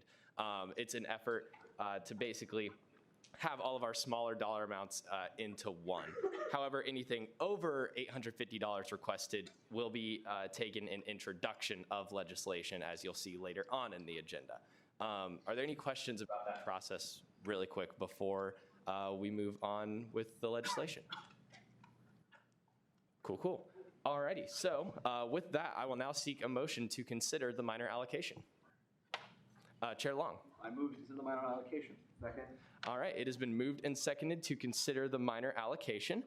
So with that, we have the Agricultural Education Club. They will be going to the National FFA Convention and Expo on October 27th through the 30th in Indianapolis, Indiana. They requested $800 for transportation and lodging and were recommended $800 for that request. With that, we will move on further down the agenda, and we will move to introduction of legislation. So first up, we have Bill 212210. Is there a motion on Bill 10? Senator Porter.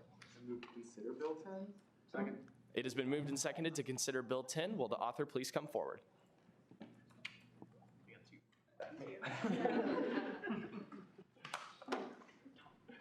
Thanks for keeping me on my toes there. Alrighty.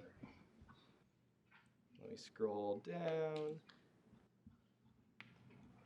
Cool. So Bill 212210, amendments to the KSU SGA Constitution regarding faculty/administrator members by Blake Phillips. Whereas the Kansas State University Student Governing Association should continue to review its governing documents.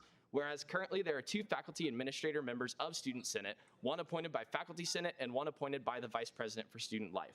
Whereas Faculty Senate has chosen not to select a representative for Student Senate for multiple years in a row due to good communication between our 2 Senate bodies. Whereas after discussion with Faculty Senate leadership, Faculty Senate has decided not to fill the seat at this time. Whereas there is currently no representative appointed by the Vice President for Student Life serving in Student Senate. Whereas after discussion with the Vice President for Student Life, the conclusion was reached to eliminate the Vice President for Student Life designee from Student Senate due to consistent communication between SGA and the Vice President for Student Life. And whereas, in order to have our governing documents be most reflective of the current operations of Student Senate, the faculty administrator position should be removed from membership of Student Senate. Be it enacted that Section 1, Article 5, Section 503 of the KSU SGA Constitution shall be amended to read as follows. And so what this just does is strikes line C that reads, there shall be 2 faculty administrator members, one appointed by Faculty Senate and one appointed by the Vice President for Student Life, and re-letters everything after. Alrighty, thanks so much, Blake. Are there any corrections or questions for the author? Senator Booz. Yeah, you mentioned that this is generally due to good communication. Do you believe that there is value to having representatives come here and present here to Student Senate? Yeah, so do I see value in that? I do see some value in that. However, after speaking with both of these representatives themselves, neither of which party felt that it was necessary for them to appoint people to our body. And so I can't make people do that. And so essentially that is where our conclusions were drawn. Okay, any further questions? Senator Porter. do you ever see a circumstance in the future in which the communication like falls by the wayside, I guess? Yeah, potentially. And that's something that, in my mind, is a risk of the decisions of the faculty members not wanting to appoint positions. However, like I said, it was their decision to not appoint people. So I feel that that is, for lack of a better term, like a one-way street, where they don't see the value of sending a representative to be there every single week. They would instead rather just have someone come when it is necessary. Okay, any further questions? Perfect. Thanks so much, Blake.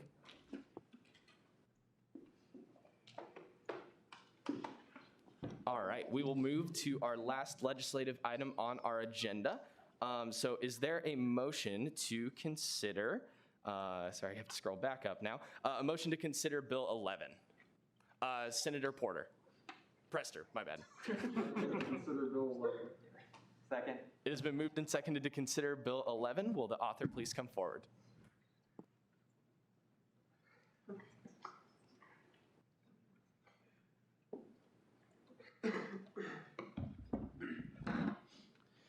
All right, Bill 21-2211, fiscal year 2022 travel allocation to College of Agricultural Ambassadors, authored by the Travel Allocations Committee. Whereas the Travel Allocations Committee received and reviewed the travel request of College of Agricultural Ambassadors. Whereas the College of Agricultural Ambassadors is sending 8 students to attend the National FFA Convention in Indianapolis, Indiana from October 26th through 30th. Whereas the event provides an unmatched opportunity for KSU College of Agricultural recruitment to interested high school students. Whereas previous conference attendance was over 70,000 students. Whereas College of Agricultural Ambassadors is registered with the Center of Student Involvement as a departmental student organization. And whereas the funds requested by this group and funding recommendation are as follows. For the project, they requested $1,000 for lodging. We are recommending $800, and those totals are as that. Be it enacted that, Section 1, the College of Agricultural Ambassadors shall be allocated $800 for the event described. And Section 2, upon passage by the Student Senate and signature of Student Body President, these funds shall be transferred from that account to the account of that one, of College of Agricultural Ambassadors. NISA Con RSV to the account of NISA 002CC. All right. Are there any questions or corrections for the author? Senator Booz. Yeah, and this is more of a correction, but this bill doesn't, this and the minor allocation does not have a sponsor line, but it has the author line, and you can't have one without the other, really. I blame Blake for that because I asked. And the author line also mentions that that authors are individuals, and so we prefer, I believe the intent of the bill was that if the entire committee wrote it, then the entire committee's names would be in the author's box and it would be sponsored by the committee. Okay. So say that one more time for me. Basically, each individual member of the committee would be an author and the committee itself would be a sponsor. If they worked on writing it, yes. Gotcha. Okay. Let me write that down really quick. To answer the possible question, we are only recommending $800 because they're only sending 8 students to the event, and that is the max we can give by bylaws. All right, got that written down. Thank you, Chair Long. Are there any further questions for Chair Long? Seeing none, thank you very much. So with that, we've exhausted our legislative agenda for the night, and we will now move into second open period. Are there any speakers tonight for second open period? Senator Porter.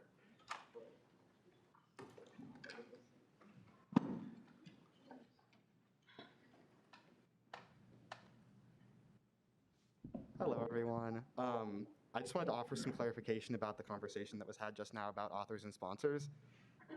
We obviously, for those of you that were present or on Zoom, last week we passed Andrew and I's legislation that requires that you list authors and sponsors separately on legislation.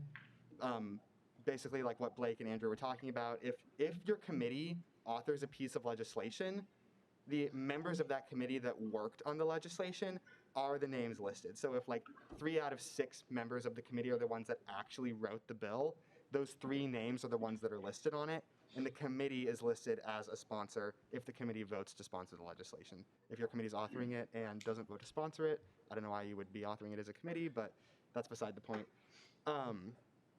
Additionally, moving forward when you're writing legislation, try to avoid using just a byline we want you really to be saying like, these are the authors and these are the sponsors.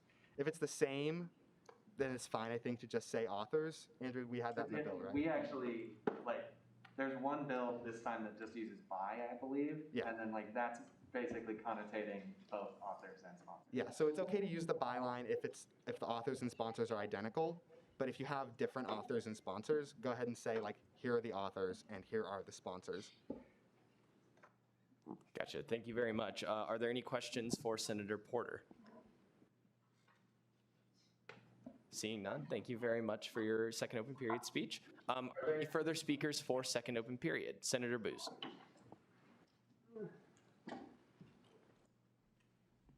This will be quick, but I did update the draft of the instant runoff voting bill to be submitted on this this next Monday.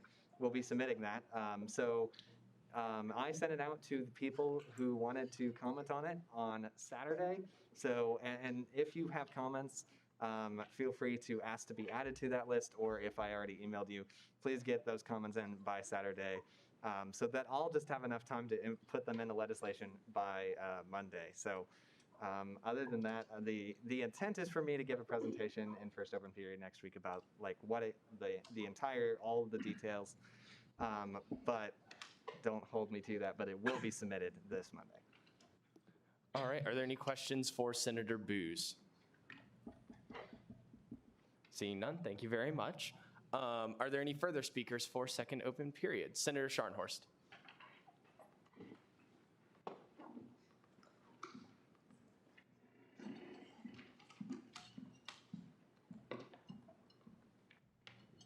Just kind of following up on what Andrew said.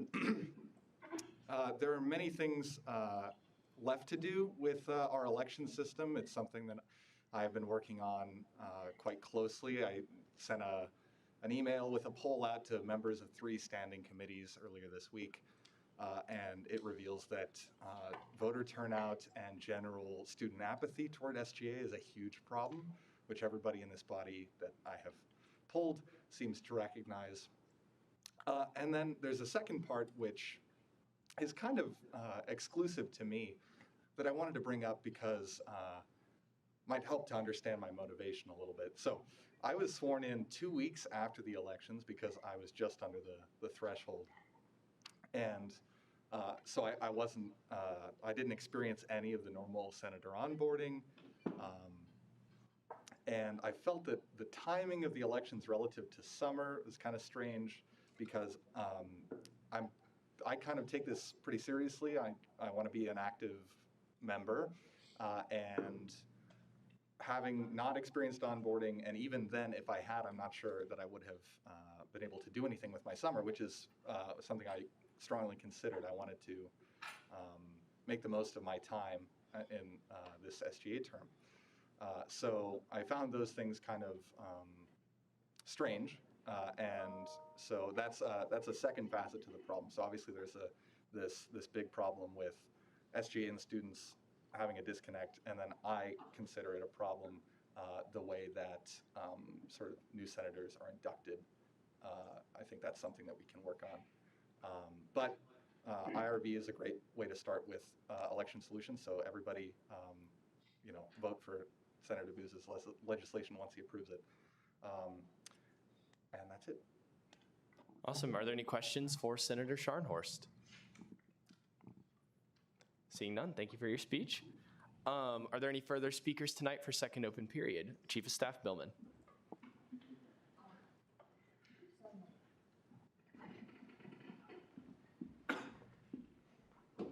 Hi, everyone. This will be super quick. First thing, KSU Night coming up October 12th. Please put that on your calendars. Talk to your professors about getting that excuse for class. I think it's really important that as many members of our community attend that event as possible. It's just a really great way to get more connected and more engaged and practice being interculturally minded. So I think that's something that you should put on your radar. Another thing that I want to talk about. Kudos to DEI for sponsoring that bill tonight. I just want to say that I'm in full support of that idea. However, I do think it's important that everyone understands their rights to excused absences. So within the the statutes. It's like the Senate standing rules, sort of in the middle of the statutes, around page 21. It's section 02-0212.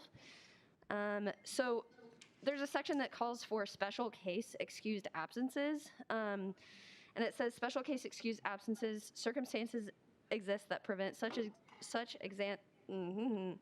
advanced notification. Therefore, student senators shall be allowed 6 excused absences per term to be taken for the following reasons: if the Speaker of the Student Senate is notified less than 24 hours in advance, but prior to the start of Senate, and if a proxy is designated. Those are physical or mental health, academic purposes, unanticipated work-related circumstances, family emergencies. So you get 6 of those, right, per term. Yep. And then you also are allowed 3 unexcused absences. And then if you miss half of the meetings in a term, that's grounds for expulsion. Or if you have 3 unexcused absences, that's grounds for expulsion.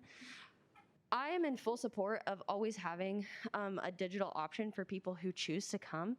However, I think that it is important to understand that you have excused absences for a reason. If you're having a bad day and you just need to take some time to yourself, be gone. If you're sick and you need to take time to yourself, be gone. Go home, get rest, take care of yourself. You can't serve students if you are run down and exhausted, and frankly, we don't want you here anyway. So take care of yourself and know your rights as a student and know your rights as a student senator, and make a commitment that when you're here to be fully engaged and fully present, whether that's in person or in an online modality. So that's just my 2 bits. So thank you everyone for your service. It's truly a pleasure to serve with all of you. So thanks. All right. Any questions for Chief of Staff Billman? It's okay. Seeing none, thank you very much. Are there any further second open period speakers tonight? Chair Long.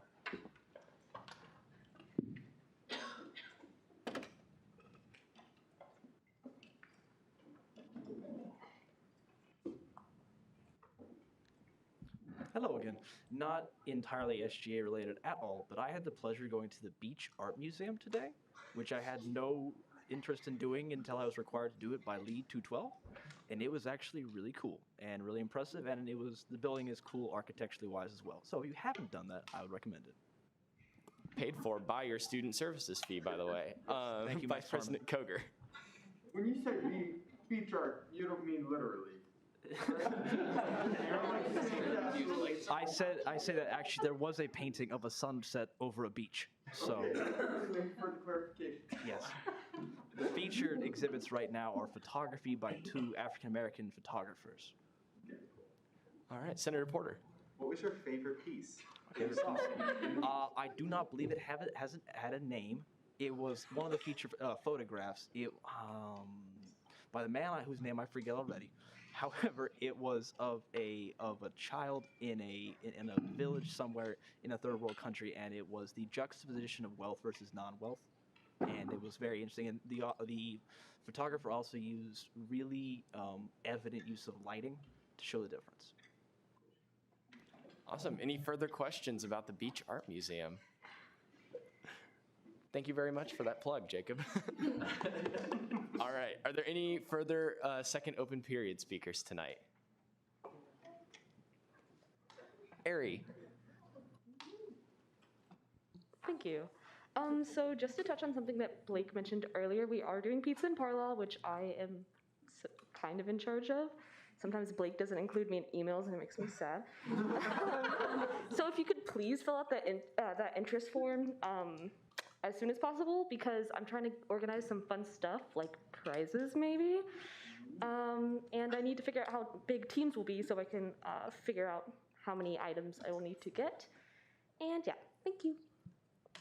Yes, speaking on that really quick, I'm looking at the form now and I only see 9 responses. So whether you want to go or not, please fill it out. It has an option like, will you be attending? So please let me know so I know how much pizza to order for that, because it'd be really awkward if we ordered way too much pizza or not nearly enough pizza. So before you leave, please fill that out. I would really appreciate it. And it takes a total of 42 seconds. I have done it myself. So please take a second to do that. Are there any questions for Parliamentarian O'Donoghue? Chair Solomon. This is not related, but what exactly is the date for getting like our clothes, like the apparel and stuff? didn't want to say anything about the prizes. Oh. But as soon as I get those interest forms in, I want to see if I could get like maybe extra shirts and like maybe like a medium or large size for prizes.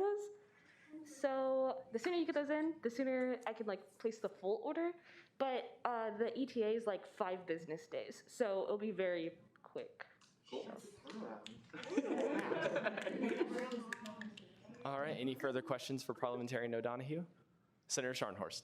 Speaking of shirts, I missed the deadline, I think, and I would like to get a shirt. Can I talk to you about that? Darlin, the link is actually still up, and if Dowd is, yep, Michael, you're supposed to fill that out too. So, if you want to get a shirt and you haven't yet, the link is still open.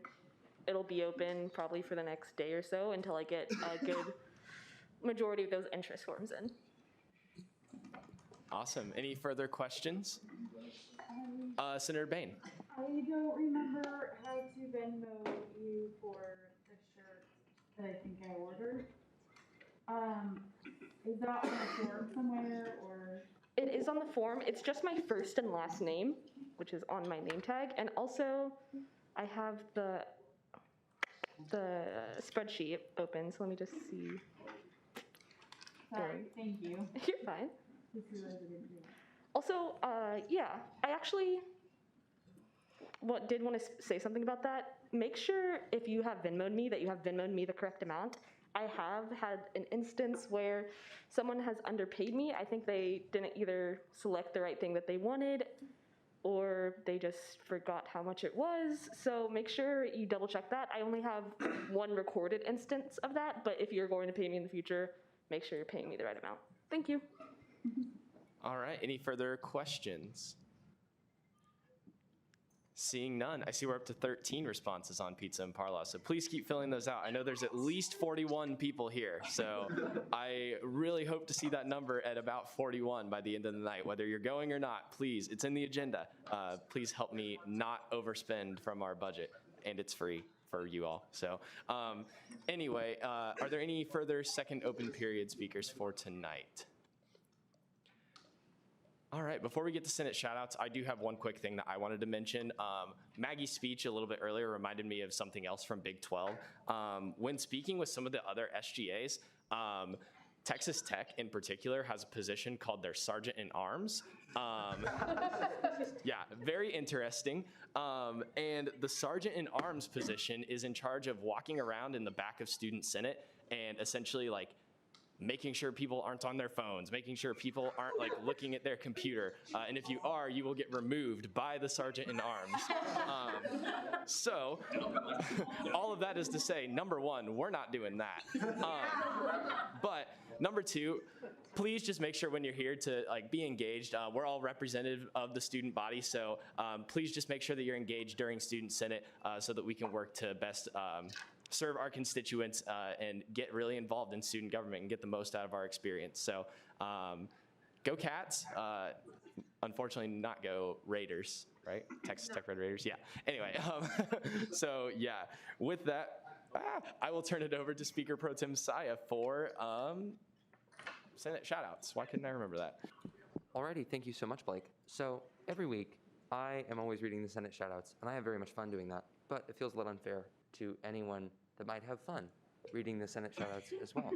So, is anyone interested at this particular juncture of reading them in my stead? Rachel, I saw you first. Yeah, you can Well, actually, I have a lot of funny ones in there, so.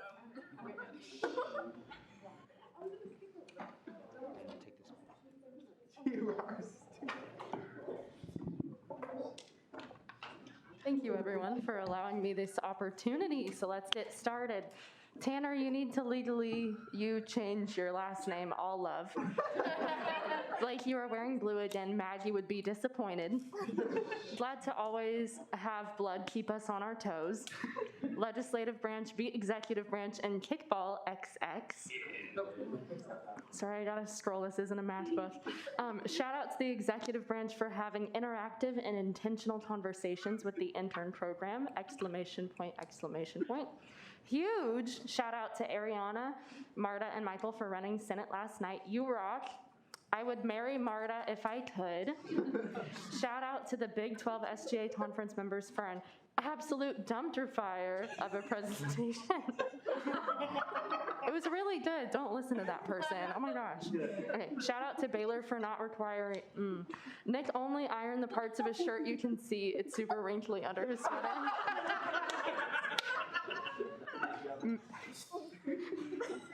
Maggie is my mom/daddy. Nick Saya, my name, Q Destiny Child. Yeah, I think that's a music reference. Candace who? Nick and Jean are bestie. Marta says so much nonsense. There's so many guys. Michael and Marta are short kings and queens. Sea of Thieves. RJ for always having nice cardigans to the weird noise during RJ's speech. Chainsaw Massacre comes to SGA. Shout out to Chair Salmon for rocking that cardigan. Shout out to everyone who provided debate tonight. Billy, my king. Evan is looking mighty fine as always. Stay golden. Winky face. RJ is giving very much fall. Absolutely love the cardigan. Director Grolmus. Oh, thanks, guys. Okay. Sorry, I had to read it. Peyton, I love your heels and mask. Drew's, yeah, sounds like the Kool-Aid man. Yay for catching on as a replacement for yes. Oh, yeah, your night, got it. Shout out to Amendment Boy. Shout out to K-State SJ for being the best gosh darn governing body in the Big 12. Shout out to Senator Porter for proper voting decorum. Makes my heart swell with a little heart. I'm very thankful to have Blake and Nick back home. Love you both. Shout out to Gus for his passion regarding SGA election issues. Shout out to Andrew for his hard work on the IRV legislation that will be coming next week. I'm excited for Senate's thoughts on the change. Shout out to Chair Long for the cool ass athletic socks peeking out from under his jeans. I require more art analysis from Chair Long himself. To Blake, stop forgetting Ari on emails. Shout out to including Ariana in emails. Shout out to Parley for handling the t-shirt order. And finally, shout out to Mason Prester for just having the most excited silent celebration I've ever seen. And that's it. All right, thank you very much for that, Rachel. We can get a round of applause for Rachel. Alrighty, reference of legislation really quick. Bill 10 will be referred to the Senate Operations Committee, and Bill 9 and Bill 11 will be referred to the Travel Allocations Committee. And so with that, before we move into second roll call, I'm up to 20 responses. Please fill that out during roll call. I would really, really appreciate it. About 20 more people and I'll be happy and not say anything before adjournment. Nick, take it away. Alrighty, it's second roll call time. First, Bain. Here. Bannister. Here. Barron. Here. Bellamy. Here. Binkley. Here. Blood. Here. Booze. Here. Kahlo. Carr. Here. Here by Chapa. proxy. Chapa. Compton. Here. Croslow. Here. Cunningham. DeMott. Here. Dunlap. Here. And Sero. Here. Esslinger. Here. Fuss. Here. Gann. Here. Glasscock. Here. Hutzel. Here. Jimbanathan. Here. Koch. Here. Kramer. Here. Lister. Long. Here. Lynn. Here. Marquez. Here. Mayor. Here. McPhee. Here. Nelson. Here. Pineda Gomez. Here. Porter. Here. Prester. Here. Richenberg. Here. Riffle. Here. Salmon. Here. Scharnhorst. Here. Spliegel. Here. Stout. Here. Taha. Here. Volgamore. Here. Wallace. Here. Warren. Here. Willis Jackson. Here. And Willis Reese. Okay, that's everybody. All right, thank you very much. Before we adjourn, fill out that form, please. I'll now seek that motion if anyone would like to make it. Senator Gann. Move to adjourn this meeting until Thursday, September 30th. Second. It has been been moved and seconded to adjourn our meeting. Unless there are any objections, we will stand adjourned. Have a good night, everyone. Travel safe and go Cats. Go Cats.